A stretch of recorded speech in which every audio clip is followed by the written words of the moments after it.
O Mundo na Guaíba. Apresentação e produção, Jurandir Soares.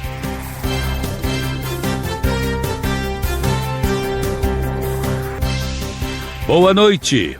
Estamos começando a reapresentação do programa O Mundo na Guaíba. 18 de janeiro de 2026. Este programa tem o apoio de Cindy Lojas Porto Alegre, Padaria e Confeitaria Roma e Instituto Unimed RS. Comece o ano com mais segurança e praticidade. Associe-se ao Cindy Lojas Poa e contrate seu certificado digital com descontos exclusivos. Padaria e Confeitaria Roma, Andrada 797, do café da manhã ao lanche da noite, passando pelo almoço caseiro e uma variedade de doces e salgados. Tudo com melhor sabor, qualidade e esmero no preparo. Reservas e pedidos pelo telefone 51 99391 4421. Padaria e Confeitaria Roma, na Andradas 797. Há 18 anos, o Instituto Unimed RS transforma realidades, promovendo projetos sociais em todo o estado. Saúde, educação, cultura e sustentabilidade são os pilares deste trabalho. E você também pode fazer parte dessa mudança. Destine uma parte do seu imposto de renda e ajude a continuar esta missão. institutounimed.org.br.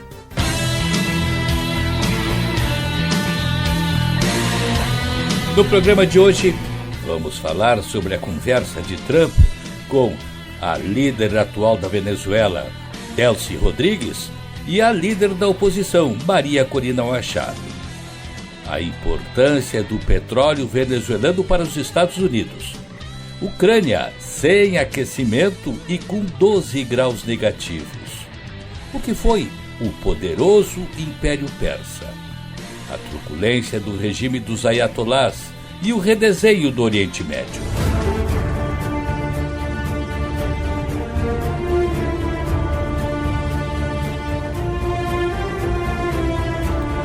A líder interina da Venezuela, Delcy Rodrigues, disse nesta quarta-feira que seu país se abre a um novo momento político, no momento em que ocorre a passos lentos a libertação de presos políticos após a captura de Nicolás Maduro pelos Estados Unidos no ataque de 13 de janeiro.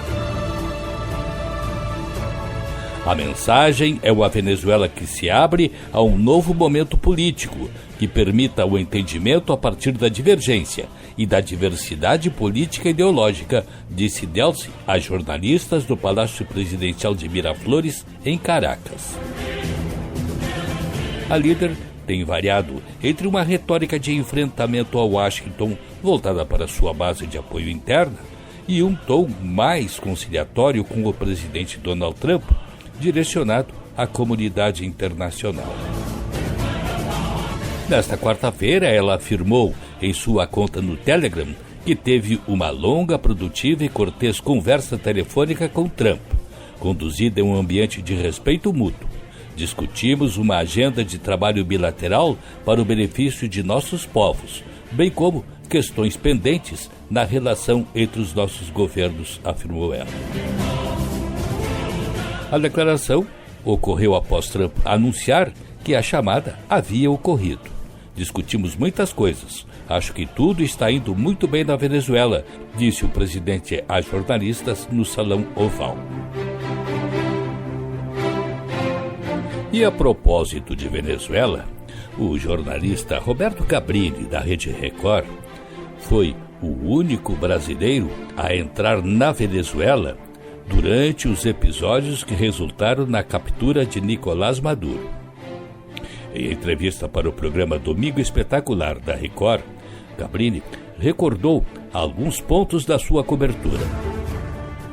Eu posso mencionar a vocês que foi, sem dúvida, uma das coberturas mais desafiadoras da minha carreira. Estamos falando de cobrir um evento em um país onde a imprensa não é livre, onde 14 jornalistas internacionais foram presos ou deportados fazendo essa cobertura dos acontecimentos logo depois dos ataques americanos. E um país onde 400 veículos foram fechados nos últimos 20 anos, exatamente por não estarem alinhados com a visão do governo. Nós entramos pela cidade de Cúcuta, na Colômbia, e saímos pelo Panamá. Em Cúcuta havia centenas de jornalistas internacionais tentando entrar e a dificuldade era imensa, praticamente ninguém conseguia. A gente fez alguns contatos importantes, jornalista vive de fonte, e enfim conseguimos entrar. Mas na entrada a gente teve que passar por 6 horas de investigação, por uma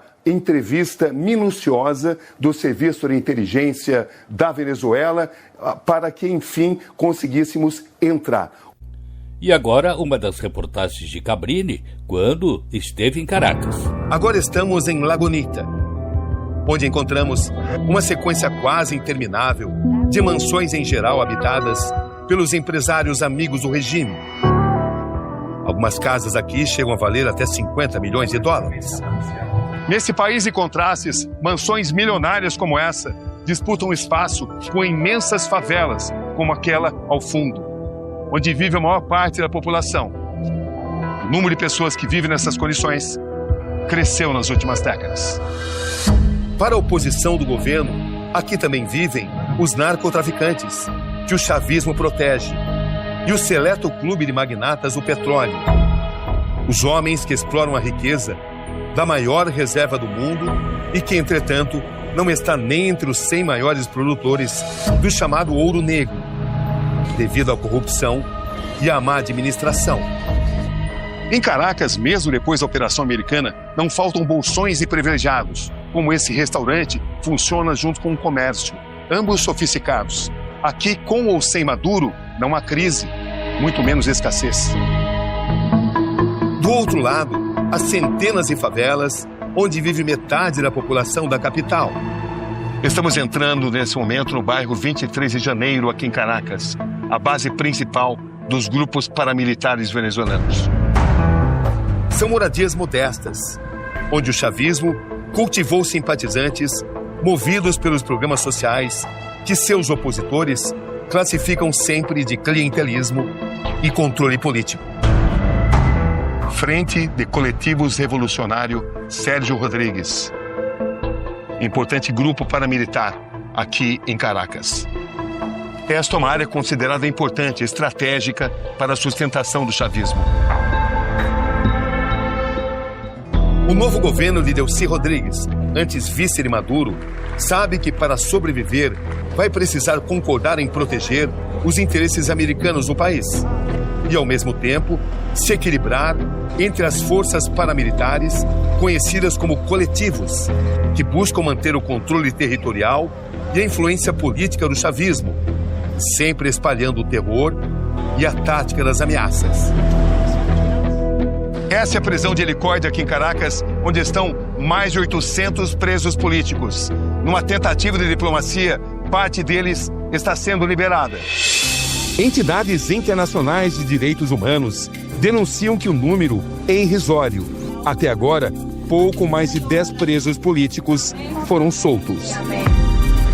Na Venezuela que encontramos, o estado de emergência é agora chamado de estado de comoção. Uma condição que proíbe manifestações da oposição, manifestações de apoio ao ataque americano. Um país dividido, cercado de forças antagônicas. O medo toma conta das ruas de Caracas à medida que a noite se aproxima. Pois às 5 da tarde, a cidade muda de rosto. Os moradores desaparecem. As ruas ficam vazias. Quem permanece são apenas os policiais, circulando em silêncio, impondo presença onde antes havia vida. Aqui, quando o sol se põe, esse sentimento, novamente o medo, assume o controle. É domingo de manhã e estamos deixando Caracas, deixando a Venezuela. A saída antecipada não é por acaso. É mais uma medida de segurança desta cobertura. Em uma cidade e em um país onde a tensão dita regras e horários, onde cada deslocamento é calculado. Segundo o jornal The New York Times, autoridades americanas e venezuelanas afirmaram que o regime vai enviar o diplomata Félix Plasencia a Washington. Uma visita que, se confirmada, seria a primeira oficial de um representante do chavismo aos Estados Unidos em anos. Nesta quarta-feira, Delcy afirmou que já somam 406 as libertações de presos políticos desde dezembro, 116 somente nesta semana. A cifra coincide com o anunciado pelo seu irmão, o presidente da Assembleia Nacional da Venezuela, Jorge Rodríguez, na véspera. Enfim, o que se observa é que a situação continua tensa e indefinida na Venezuela.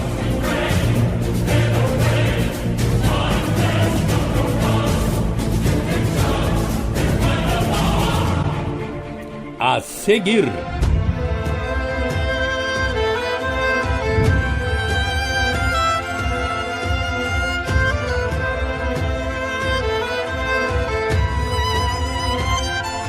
as ações de Trump com relação ao petróleo venezuelano.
Estamos apresentando O Mundo na Guaíba.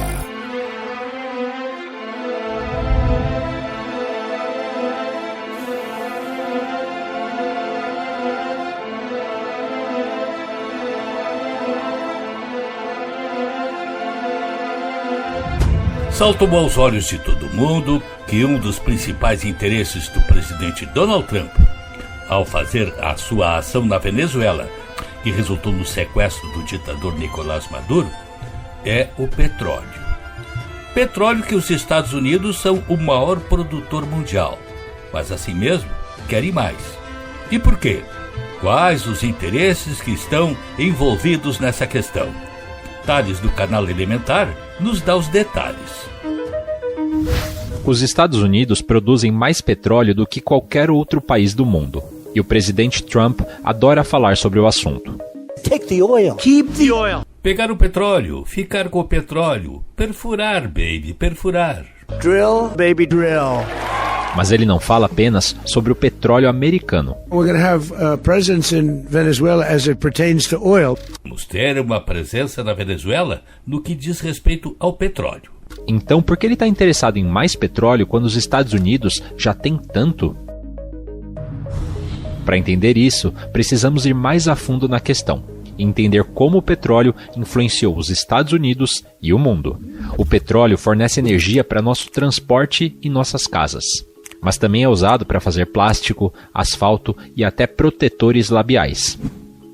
E para fazer todas essas coisas são necessários diferentes tipos de petróleo. Vamos pensar em algo mais saboroso, como chocolate. Há variedades de chocolate amargo, ao leite e branco, que parecem e têm sabor e textura diferentes umas das outras, mesmo que tecnicamente todas sejam chocolate. Com o petróleo cru, a matéria-prima retirada do subsolo é a mesma coisa. Dependendo da densidade, do conteúdo de enxofre e da viscosidade, o petróleo é classificado de petróleo cru, leve e doce, até o tipo pesado e azedo. Gaurav Charan, analista de energia. Overall, we have about 160 plus varieties of crude oil. No geral, temos cerca de 160 variedades de petróleo bruto. Diferentes refinarias ao redor do mundo são preparadas para processar ou queimar, como se diz no jargão da indústria, diferentes tipos desse produto. Different grades of crude.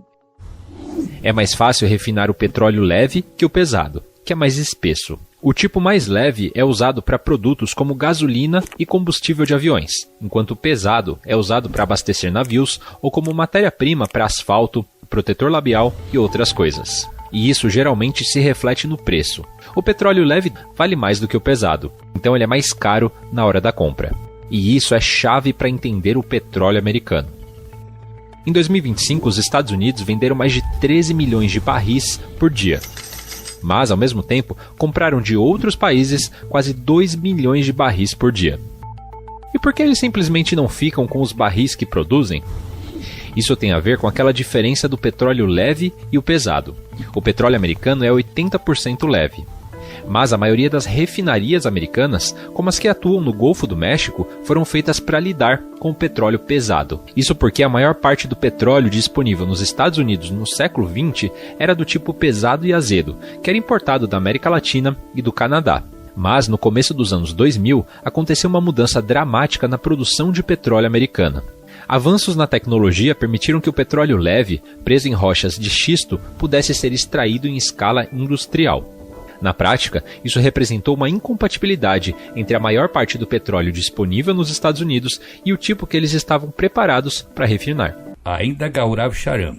Once a refinery has been built, it's very difficult. Depois que uma refinaria é construída, é muito difícil modificá-la. Isto requer milhões e milhões de dólares em investimentos. Worth of investment. E não vale a pena fazer essa transição. Os Estados Unidos podem vender o seu petróleo leve por mais dinheiro e comprar petróleo pesado por menos. Faz sentido do ponto de vista econômico. Vamos agora olhar para os 10 países com as maiores reservas de petróleo. Muitos são conhecidos por extrair o tipo pesado. 3 deles, Venezuela, Irã e Rússia, sofrem sanções dos Estados Unidos. Apesar disso, pequenas quantidades do petróleo venezuelano chegaram aos Estados Unidos.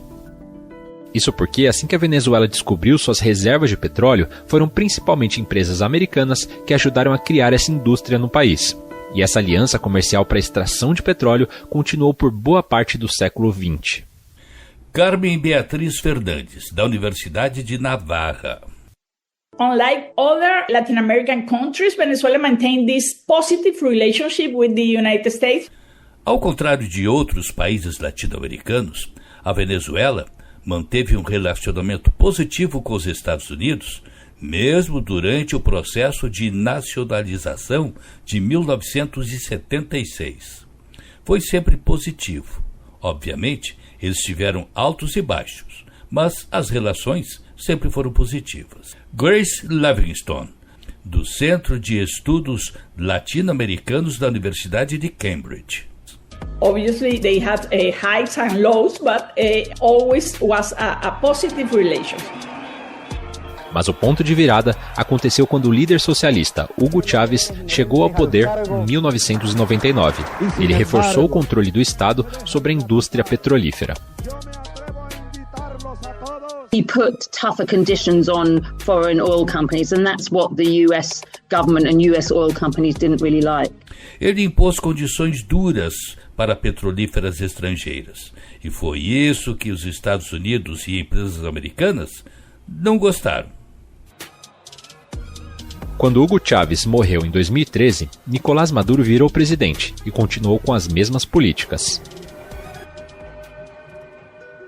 Em 2019, uma corte do Banco Mundial determinou que a Venezuela pagasse compensação para as empresas de petróleo americanas. Mas isso nunca aconteceu. E isso é parte do que o presidente Donald Trump alega quando diz que a Venezuela roubou o petróleo americano. Eles tomaram nosso petróleo. Tínhamos muito petróleo lá. Como vocês sabem, eles expulsaram nossas companhias. E nós queremos elas de volta.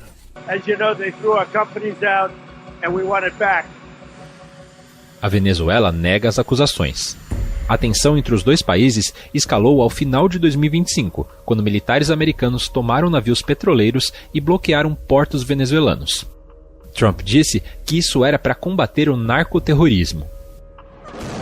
No dia 3 de janeiro, tropas americanas prenderam o presidente da Venezuela, Nicolás Maduro, junto com a mulher dele. Eles foram levados aos Estados Unidos para serem julgados por acusações ligadas ao tráfico de drogas. E foi isso que o presidente Trump falou logo depois da intervenção. We have the greatest oil companies in the world going to invest billions and billions of dollars. As maiores petrolíferas do mundo vão investir bilhões e bilhões de dólares, tirar o dinheiro e usar esse dinheiro na Venezuela. E o maior beneficiário disto será o povo venezuelano. And the biggest beneficiary are going to be the people of Venezuela. As sanções dos Estados Unidos e de outros países contra a Venezuela nas últimas décadas abriram espaço para outros competidores, como Rússia, Irã e particularmente a China. China has become a very important trade partner of not just Venezuela. Grace Livingstone, a China se tornou uma importante parceira comercial, não apenas da Venezuela, mas de muitos países sul-americanos. Em particular, por comprar matéria-prima como petróleo, cobre, soja e vários outros tipos de recursos naturais. Natural resources. A China tem comprado cerca de 90% do petróleo venezuelano e virou uma parceira comercial chave do país. E é esse tipo de influência que o governo Trump quer parar. Well, we want safety there. We want to be surrounded by... Nós queremos segurança lá. Nós queremos estar cercados de países que não estejam abrigando nossos inimigos ao redor do mundo.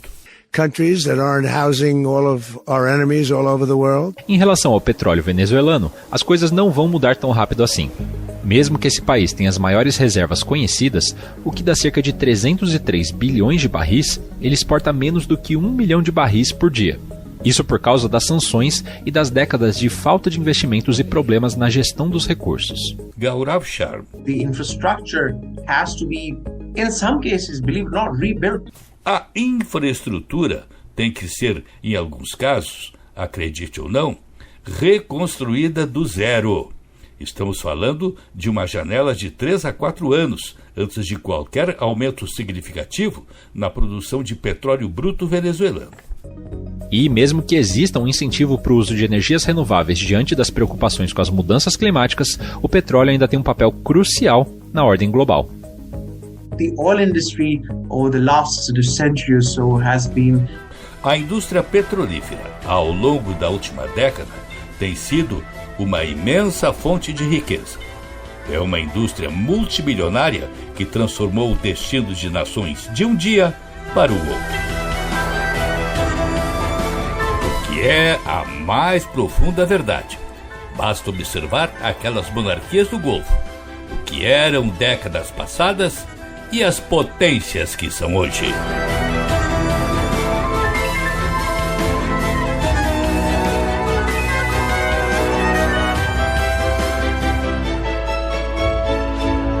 A seguir,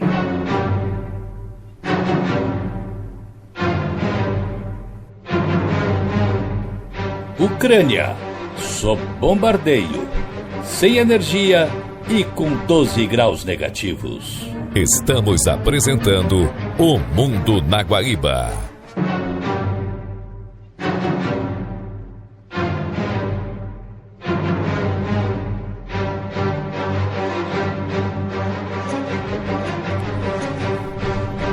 Com o foco global desviado para crises sucessivas na Venezuela e no Irã, a guerra da Ucrânia segue com intensidade renovada e um drama crescente. Os ataques russos ao sistema energético do país, que vive o pior inverno desde que as bombas de Vladimir Putin começaram a cair em fevereiro de 2022. Nesta terça-feira, as forças de Moscou fizeram o mais concentrado ataque do ano contra a região de Kiev, que mal se recuperava dos efeitos de um grande bombardeio no fim de semana passado. Foram 293 drones, 240 deles abatidos, segundo os ucranianos, e 18 mísseis, 7 interceptados. Ao menos 4 pessoas morreram nesses ataques russos. A capital e seu entorno amanheceram sem energia em cerca de metade do território, afetando sistemas de aquecimento e distribuição de água. A temperatura era polar, 12 graus negativos com fortes nevascas.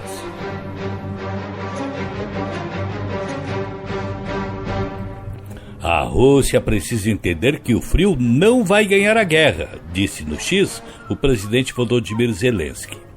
Pode não ganhar, mas está cobrando um preço muito alto.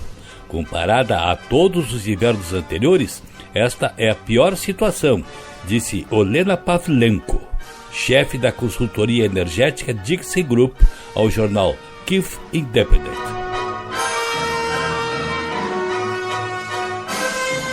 E enquanto isto, o presidente Donald Trump, que demonstra estar ao lado de Vladimir Putin, disse à agência de notícias Reuters que a Ucrânia, não a Rússia, está atrasando um possível acordo de paz para o conflito. A retórica vai na contramão do discurso de aliados europeus que tem argumentado de forma consistente que Moscou tem pouco interesse em encerrar sua ofensiva no território ucraniano. Em uma entrevista exclusiva à agência de notícias Reuters, no Salão Oval na quarta-feira, Trump afirmou que o presidente russo Vladimir Putin está pronto para encerrar sua invasão da Ucrânia. Segundo o republicano, Volodymyr Zelensky é quem se mostra mais reticente. O Kremlin afirmou nesta quinta-feira que concorda com as falas de Trump. Na conversa de cerca de 30 minutos, o americano também comentou sua campanha contra a imigração e outros temas de sua política externa, como a guerra na faixa de Gaza, a investida contra a Groenlândia e as tensões com o Irã.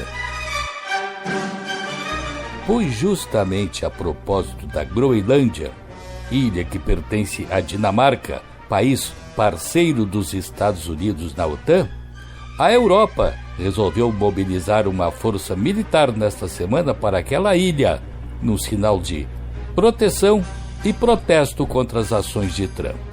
Depois das crescentes tensões com os Estados Unidos, a possibilidade de até mesmo uma intervenção ou anexação militar por Donald Trump do território da Groenlândia, a pedido da Dinamarca, alguns países europeus enviaram e enviarão novas tropas para o território que é conhecido como a maior ilha do mundo. A Alemanha, a França e os países nórdicos, Suécia e Noruega, já enviaram alguns soldados e pretendem continuar fazendo o mesmo nas próximas semanas, além de equipamento militar, reforçar as patrulhas aéreas para proteger o território da Groenlândia e também mostrar essa cooperação dos europeus mediante as declarações feitas pelo Departamento de Estado e até mesmo pelo presidente Donald Trump.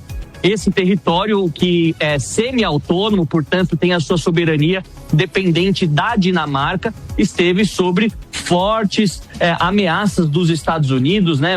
Inicialmente eles dizem que querem comprar o território que não está à venda ou até mesmo anexá-lo de maneira unilateral, porque, segundo Donald Trump, é um território fundamental para a segurança nacional dos Estados Unidos. Sabemos também um local com muitos minerais de terras raras, outros minérios críticos que podem ser fundamentais para a economia de qualquer país neste mundo de inteligência artificial e energias renováveis. Portanto, essas nações mostram a sua solidariedade à Dinamarca. Sabemos, todavia, que não são países que podem representar qualquer tipo de antagonismo ao exército norte-americano. É lógico que essa presença é muito mais simbólica, apenas de solidariedade para um país que está sendo agredido verbalmente por um aliado. Convenhamos que se os Estados Unidos têm interesse em base na Groenlândia, aliás, onde já possuem uma base, poderiam simplesmente fazer um acordo para ampliar essa base e estruturá-la de acordo com as suas necessidades para os aspectos de segurança invocados por Donald Trump. Da forma como está sendo tratado, não resta dúvida que é uma agressão aos aliados.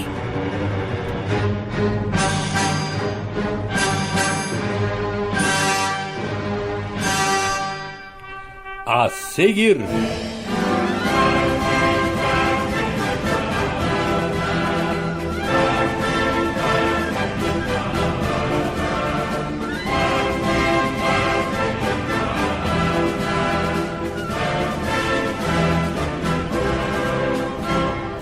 O que foi o poderoso Império Persa?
Estamos apresentando O Mundo na Guaíba.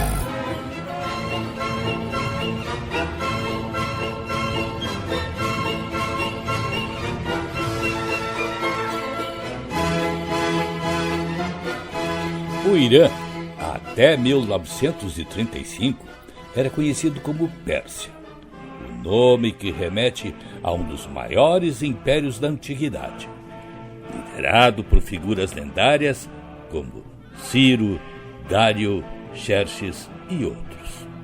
E a propósito, vamos recordar a história deste Império Persa no relato de Camila Veras Mota, da BBC Brasil. Para muitos historiadores, o primeiro Império Persa foi a primeira superpotência da história. Dominou uma área que se espalhava por 3 continentes durante pouco mais de 200 anos e conquistou potências da antiguidade como o Egito Faraônico e o Império Neobabilônico. Desde o seu epicentro, na região que atualmente corresponde ao Irã, chegou a se estender por uma área que hoje abrange cerca de 20 países e foi um dos impérios mais poderosos antes da Era Cristã, até ser conquistado por Alexandre o Grande. A Pérsia Imperial surgiu em meados do século VI a.C., sob a liderança de Ciro II, também conhecido como Ciro Grande. Ele pertencia à dinastia Aquemênida, a família real da qual surgiram outras figuras históricas como Dario o Grande e o rei Xerxes, sobre os quais a gente fala mais adiante. O ponto de origem foi o sudoeste do que hoje é a província iraniana de Fars, nas montanhas da região de Parsa, ou Perses em grego, de onde deriva seu nome. Naquela época, o que existiam nessa região eram pequenos reinos que estavam submetidos ao reino dos Medos. Ciro convenceu tribos vizinhas a atacar os Medos e, juntos, eles conseguiram derrotá-los. A partir daí, os persas começaram a se espalhar pelo planalto central iraniano e por grande parte da antiga Mesopotâmia. Em 539 a.C., conquistaram a cidade da Babilônia, uma das suas vitórias mais icônicas. Os detalhes desse evento histórico são conhecidos graças a um dos primeiros objetos de propaganda política já descobertos, uma peça gravada e escrita cuneiforme que narra a queda da Babilônia para os persas e ficou conhecida como o Cilindro de Ciro. Com a captura da Babilônia, os persas começaram a forjar o primeiro grande império multicultural da Ásia Ocidental. A capital foi estabelecida na cidade de Passárgada, que os arqueólogos descrevem como um paraíso no deserto. Representações arquitetônicas das várias culturas sob domínio persa foram construídas lá. Ciro morreu lutando contra um povo da Ásia Central chamado Massageta. Mas sua morte não impediu a expansão dos persas, que mais tarde seriam governados pelo homem que levou o império ao seu auge, Dário I, o Grande, que assumiu o poder em 522 a.C. Dário organizou o império, criou um sistema postal, padronizou pesos, medidas e moedas, construiu um canal entre o Nilo e o Mar Vermelho e estabeleceu uma rede de estradas por todo o território. Ele também dividiu o império em satrápias, como as províncias eram chamadas em persa. Cada uma delas era governada por um sátrapa, escolhido entre a elite aristocrática local. Essa é, aliás, uma dessas palavras antigas que foi ganhando novo significado com o tempo. Na origem persa, sátrapa significava protetor do reino, mas com o tempo seu sentido foi transformado e ela passou a ser usada para descrever governantes despóticos ou tirânicos. Também foi sob Dario que o Império construiu sua joia arquitetônica, a cidade de Persépolis, que foi capital cerimonial dos persas. Os aquemênidas buscavam refletir o que acreditavam ser o esplendor da Pérsia por meio da arte e da arquitetura, que era uma mistura de estilos de diferentes regiões. E as ruínas de Persépolis hoje ainda refletem, de certa forma, a grandiosidade que ela teve. Além de imponente, foi uma das cidades mais ricas do Oriente Médio, o que fez dela objeto de desejo dos arqui-inimigos dos persas, os gregos. A rivalidade entre as duas civilizações se manifestou durante a era das guerras greco-aquemênidas. Foi nessa época, segundo historiadores, que nasceu a ideia que retratava os persas como opressores tirânicos do mundo livre e racional criado pelos gregos. Durante seu reinado, Dario tentou derrotar os gregos, mas fracassou durante a sangrenta Batalha de Maratona, em 490 a.C. Ele morreu 4 anos depois e o império caiu nas mãos de seu filho, Xerxes. Foi durante o reinado de Xerxes, em 480 a.C., que aconteceu a Batalha das Termópilas, da qual surgiu a lenda dos 300 espartanos, liderados pelo rei Leônidas, que confrontaram os persas enquanto eles tentavam tomar o controle dos gregos. Xerxes conseguiu capturar Atenas naquele ano, mas sofreu sérias derrotas e, por fim, desistiu de conquistá-la, percebendo que seria impossível incorporar a Grécia ao Império Persa.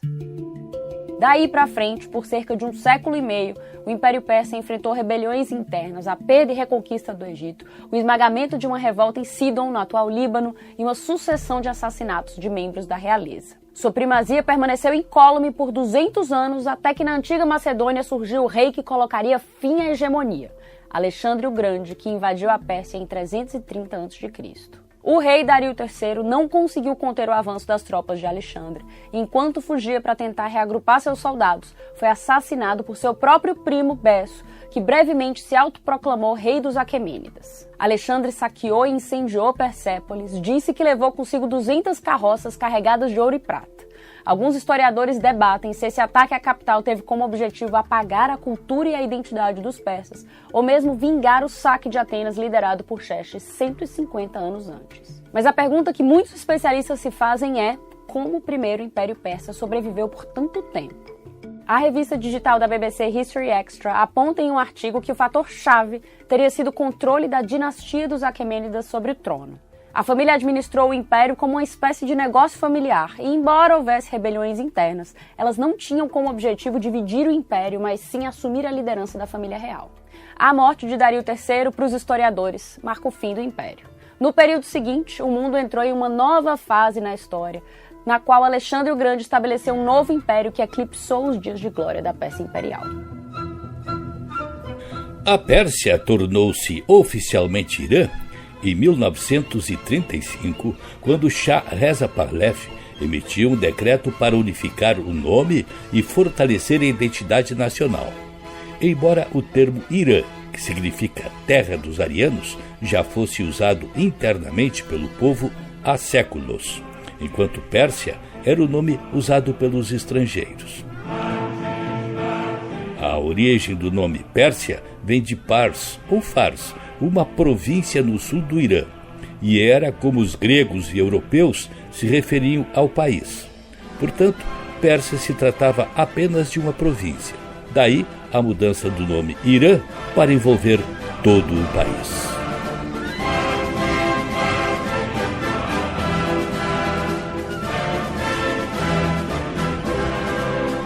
A seguir,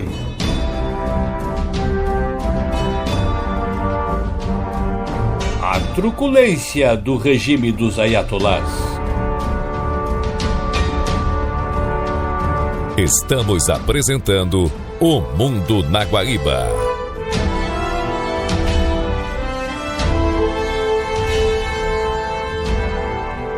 O mundo está sendo sacudido nos últimos dias pelos relatos do extraordinário número de mortos nos protestos que estão acontecendo no Irã, a maior parte executado por forças de segurança do regime dos ayatolás. Hoje, no mundo militar, faz uma análise do que está acontecendo nessa chamada República Islâmica do Irã. Os atuais protestos no Irã, vistos por muitos como os maiores já enfrentados pelo regime, já se estendem por mais de 2 semanas e continuam se espalhando, atingindo hoje todas as 31 províncias do país e centenas de cidades, com fontes referindo que algumas localidades já estão sob controle total dos manifestantes. Mas por que essas manifestações são tão diferentes de outras do passado? E por que podemos estar assistindo aos últimos dias ou semanas do brutal regime dos ayatolás?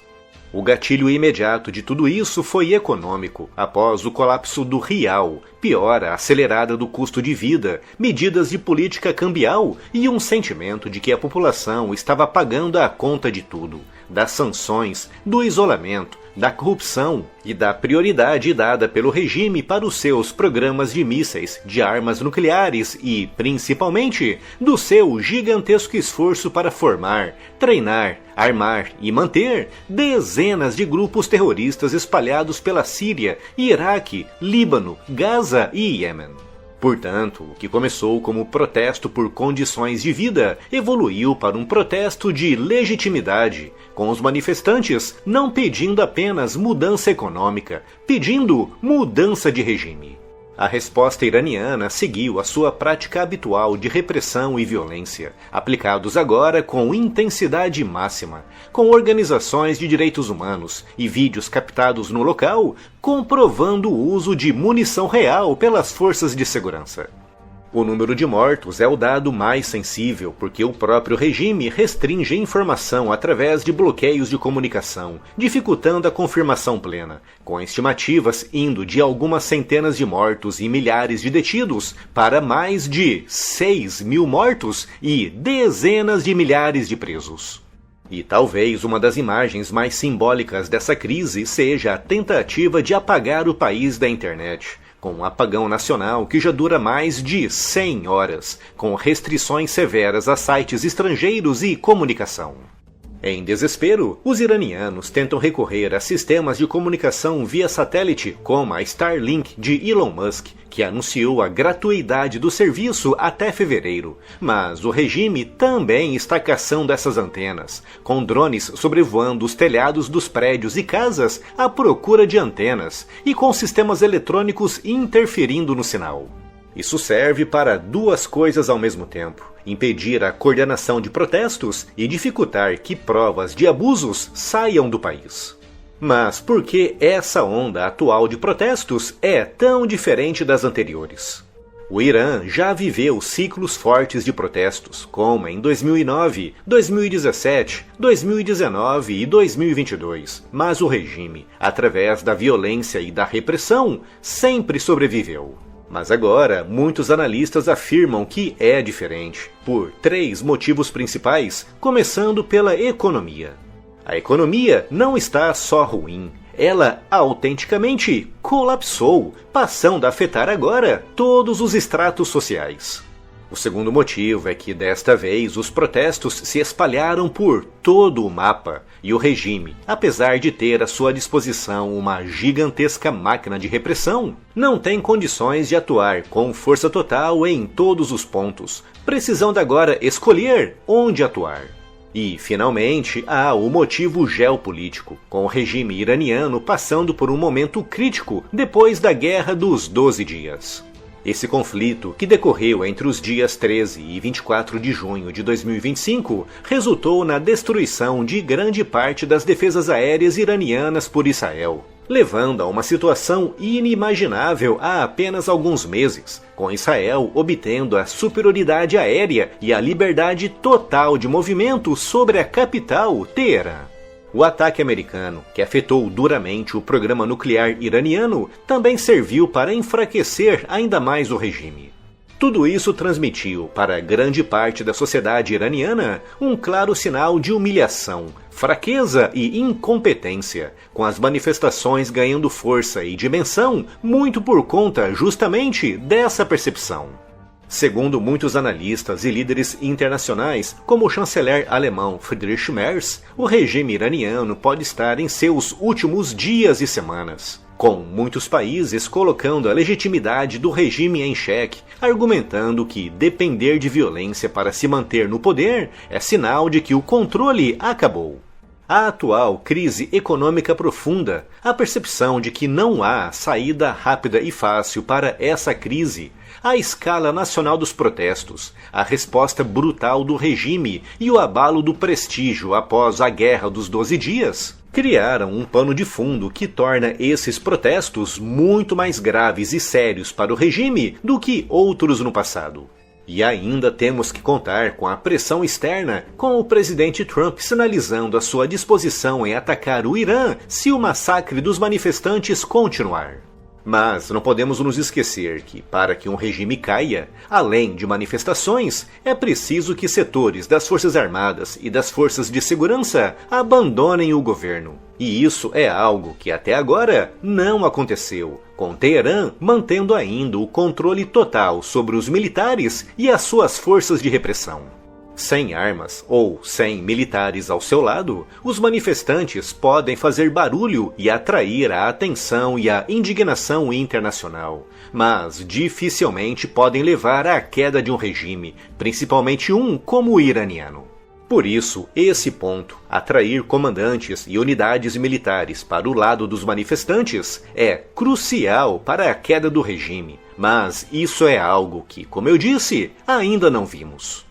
É inegável que o contexto no qual o Irã está inserido agora é muito diferente do contexto de manifestações passadas, e um regime que sustenta sua legitimidade em força bruta e violência não pode parecer fraco. E quando o regime tenta alcançar isso com pressão, repressão e violência extrema, ele pode até ganhar tempo, mas também aumenta o custo moral e político do próprio sistema.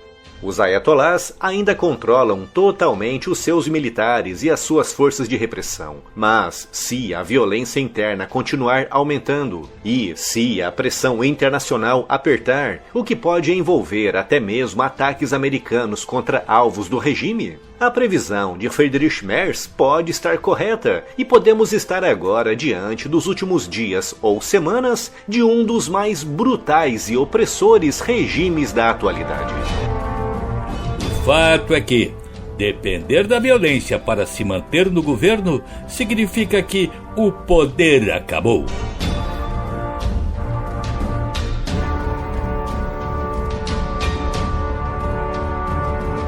A seguir, o redesenho do Oriente Médio.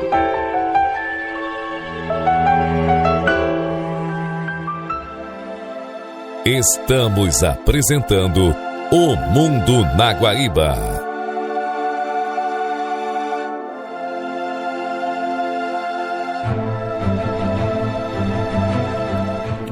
Desde a Revolução Islâmica de 1979, o Irã vive sob uma teocracia, comandada pelos ayatolás, sustentada por um rígido aparato repressivo.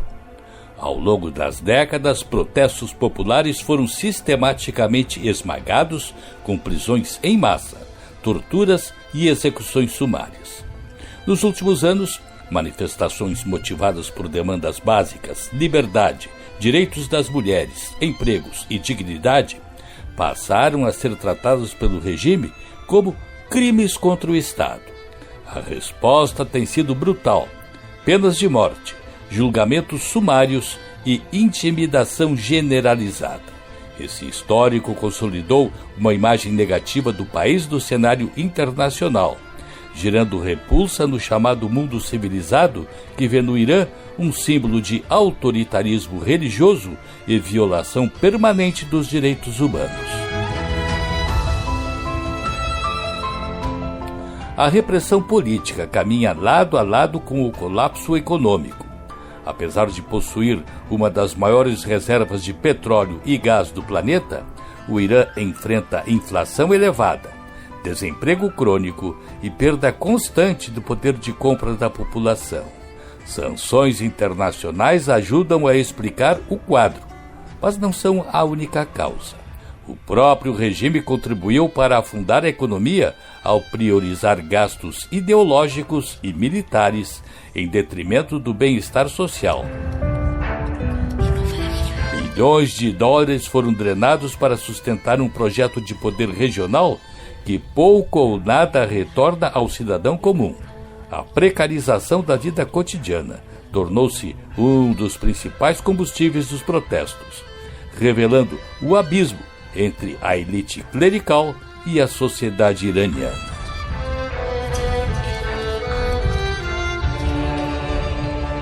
Parte central dessa estratégia externa foi o financiamento de grupos armados considerados retrógrados e fundamentalistas. Hamas, Hezbollah, Jihad Islâmica, rebeldes Houthis do Iêmen receberam apoio financeiro, logístico e militar de Teherã. A isto soma-se o respaldo decisivo à ditadura de Bashar al-Assad na Síria, responsável por uma das guerras civis mais sangrentas do século. Para muitos iranianos, é incompreensível que recursos naturais sejam destinados a conflitos externos, enquanto faltam empregos, serviços públicos e perspectivas dentro do próprio país. Esta política ampliou o isolamento do Irã e reforçou a percepção internacional de que o regime atua como um fator permanente de desestabilização regional. A queda de Bashar al-Assad na Síria reduziu a presença iraniana naquele país. O debilitamento de aliados como Hezbollah, Hamas e outros, as complicações do vizinho Iraque e a cada vez maior ofensiva da Arábia Saudita no Iêmen tem diminuído a influência iraniana na região. Somam-se ainda outros dois fatores: os acordos de Israel com países árabes da região, nos chamados Acordos de Abraão, mediados pelo presidente Donald Trump, e a própria determinação bélica que Trump assumiu ultimamente com a ameaça de intervenção do Irã. O ocorrido com Maduro, seguramente, está sendo avaliado pelos ayatolás.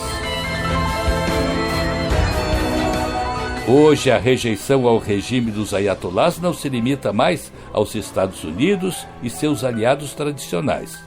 Um número crescente de países do Oriente Médio passou a ver a teocracia iraniana como um obstáculo à estabilidade regional. Israel está na linha de frente deste movimento e, em junho de 2025, chegou a travar um confronto direto com Teherã, evidenciando o grau de tensão acumulado. Arábia Saudita, Emirados Árabes Unidos, Bahrein, Omã e outros países do Golfo também defendem de forma aberta ou velada a destituição do regime iraniano. Esse realinhamento sugere a busca por uma nova geopolítica do Oriente Médio, mais pragmática e menos tolerante ao radicalismo religioso armado. Somada à mudança recente ocorrida na Síria, essa dinâmica pode redesenhar o equilíbrio de forças na região. Resta saber se o Irã seguirá isolado em sua rigidez ideológica ou se, pressionado por dentro e por fora, será forçado a enfrentar o seu próprio futuro. O fato é que depender da violência para se manter no governo significa que o poder acabou.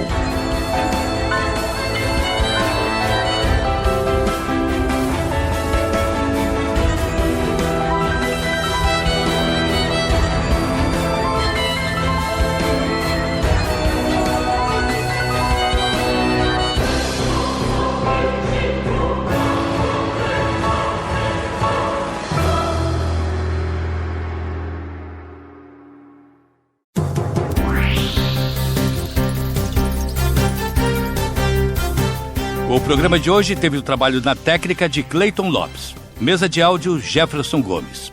Coordenação de jornalismo, Rafael Sequim. Direção-geral, Claudinei Girotti. E o programa também teve as seguintes participações. Da ONU News em Nova York, Mônica Grayle para a Rádio Guaíba. Camila Veras Mota, da BBC News Brasil. Silvano Mendes, da Rádio França Internacional, especial para a Rádio Guaíba. Hoje, no mundo militar. Adriana Moisés, da Rádio França Internacional, em especial para a Rádio Guaíba. Thales, do canal Elementar, fala sobre economia, negócios e empreendedorismo. O Mundo na Guaíba fica disponível no blog jurandirsoares.com.br e no Spotify. Este programa tem o apoio de Cindy Lojas Porto Alegre, Padaria e Confeitaria Roma e Instituto Unimed RS. Comece o ano com mais segurança e praticidade. Associe-se ao Cindy Lojas Poa e contrate seu certificado digital com descontos exclusivos. Padaria e Confeitaria Roma, Andrada 797. Do café da manhã ao lanche da noite, passando pelo almoço caseiro e uma variedade de doces e salgados. Tudo com melhor sabor, qualidade e esmero no preparo. Reservas e pedidos pelo telefone 51 99391 4421. Padaria e Confeitaria Roma, na Andradas 797.